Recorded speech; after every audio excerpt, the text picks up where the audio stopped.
सरदारनगर परळी येथील तरुण अफजल खान उर्फ तौहीद कैराती खान पठाण वय वर्ष 36 आहे अवघ्याचं याच्या संशयास्पद मृत्यूचा छडा लावण्यात बीड स्थानिक गुन्हे शाखेला अवघ्या 48 तासांत यश आलंय।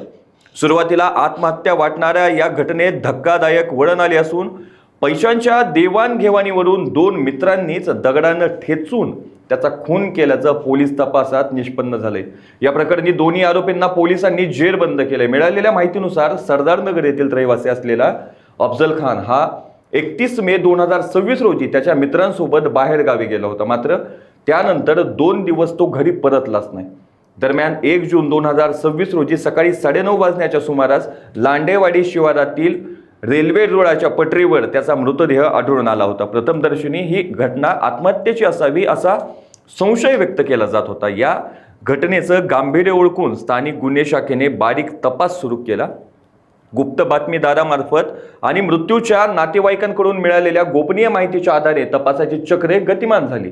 तांत्रिक विश्लेषण आणि घटनास्थळाच्या परिसरातील सीसीटीव्ही फुटेज तपासल्यानंतर अफजल खानचा घातपात झाल्याचा संशय बळावला। या तपासात त्याचेच मित्र ऋषिकेश परमेश्वर फड वय 27 राहणार सोमेश्वर नगर परळी आणि गौरव दीपक व्यास वय 26 राहणार स्नेहनगर परळी यांनी त्याचा खून केल्याचं समोर आलं।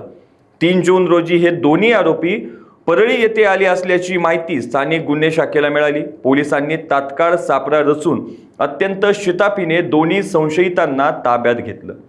त्यांच्याकडे कसून चौकशी केली असता पैशांच्या देवाणघेवाणीच्या कारणावरूनच हा वाद झाला होता आणि त्यातूनच त्यांनी अफजल खान याला दगडानं मारून त्याचा खून केला अशी कबुली दिली। तसेच पुरावा नष्ट करण्यासाठी त्याचा मृतदेह लांडेवाडी शिवारातील रेल्वे रुळावर फेकून दिला असल्याचं त्यांनी मान्य केलं। स्थानिक गुन्हे शाखेने आरोपींना ताब्यात घेऊन पुढील कायदेशीर कारवाईसाठी परळी ग्रामीण पोलिसांच्या स्वाधीन केलंय।